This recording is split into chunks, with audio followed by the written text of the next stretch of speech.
3, 2, 1. Hey there, and welcome to another episode of Retro Tech. And today we're going to be checking out the third and final PC that came from the Junk PC Facebook Marketplace deal. Obviously, there's plenty of other stuff to go through: the monitors, the HD TV, the printers, etc. that came along. But we're going to have a look at this one, and I think this is probably the oldest of the three. Weirdly, even though the other ones were pretty old, this one here is a Time computer, if anyone remembers Time.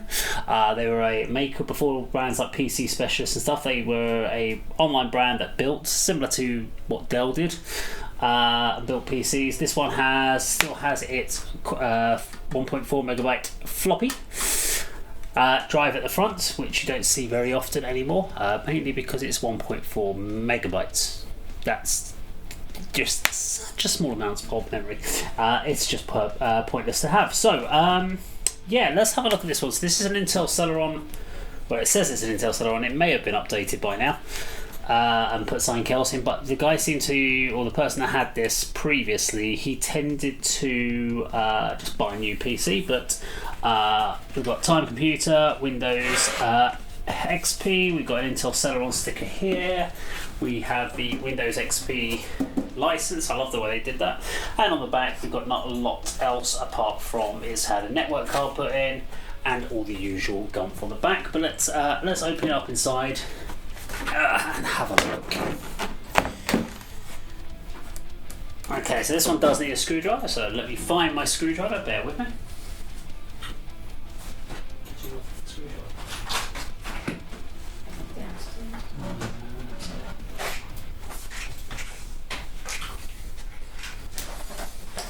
I had a screwdriver. I don't know where it is, but we'll get one of the older kits out. We'll just use this one.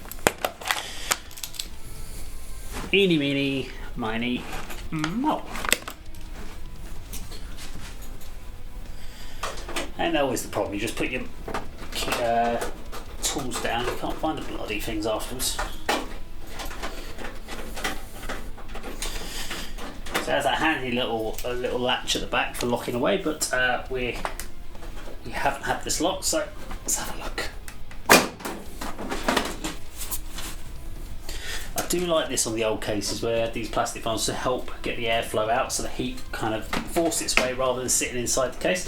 Nowadays they tend to do just bare the fans. So this looks pretty similar to what we had in the other one. It's actually very, very clean inside. We've got a single hard drive again. I'm expecting this probably again to be something like an 80 gigabyte, nothing too special. I'm wondering if this is probably a 512 megabyte system. Has not been upgraded. No, it has been upgraded. So again, this is a 1 gig of memory, which seems really odd unless he was using both systems at the same time for different purposes, maybe, because the setup in here looks very, very similar to what was in the other one. Even the board looks very, very similar. Heatsink setup. Same, having exactly pretty much the same network card in here. So yeah, not a huge amount of difference.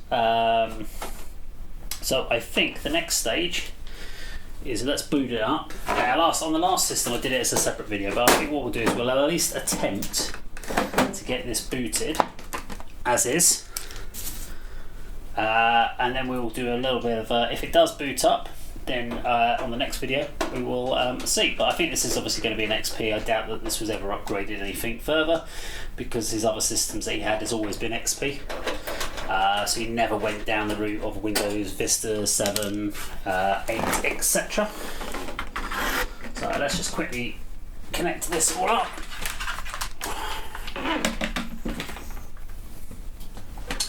Now we're going to use effectively what's called the PS, or what's more commonly known as the PS2 connections.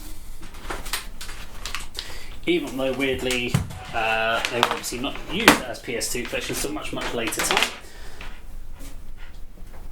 But they became more popular because of the fact of that later on. So yeah, interesting. Well, actually, it's not even interesting. It's just something to fill airtime while I connect this up. It's like, here's a boring fact for you. Okay, I think that's everything with the exception of this one last cable. Back that in. Okay, so the good news is this didn't actually do an instant boot, so that's something pretty good. See what happens.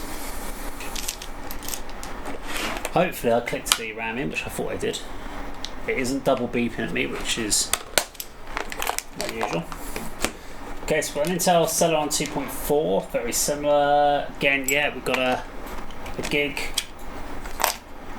of memory. It's going through its drives, no issues with drives. CMOS, now this will be because of the battery, which is the same with all the systems. The batteries have been sitting there in these defunct systems for a very long time, so yeah. Okay, Windows XP, let's have a look. Now we'll find out again, a very noisy fan. These things are so noisy, these systems. I think a lot of the time in the older computers, we talk about early 2000s, there wasn't this worry about silent running. People just didn't give a shit, they just wanted cooling. They just needed it cooled down. They expected computers to be just noisy things that ran. Whereas now, people do expect, they want it to be as quiet as possible, they want to get the audio experience. Let's have a look.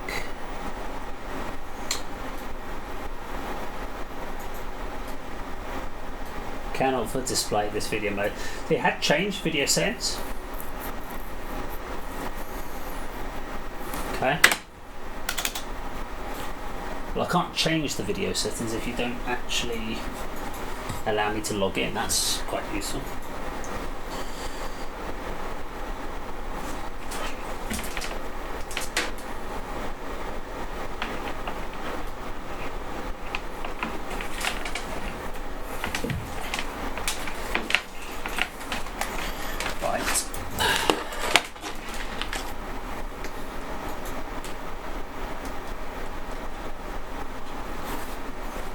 Cannot display this video mode.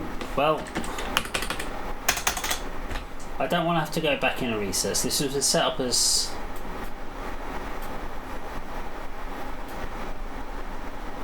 so. What's probably happened here is he's set up the computer for a different resolution for the mod he was using in that one, which now means that this is actually causing a problem. So what we will have to do is either find a monitor that does fit it, or go in and see if we can just change it without, because it does not want to let me in. It don't want to let me in. But the good news is it powers up, so we don't have that issue. So yeah, join me on the next video where we actually go and see what's actually on this PC.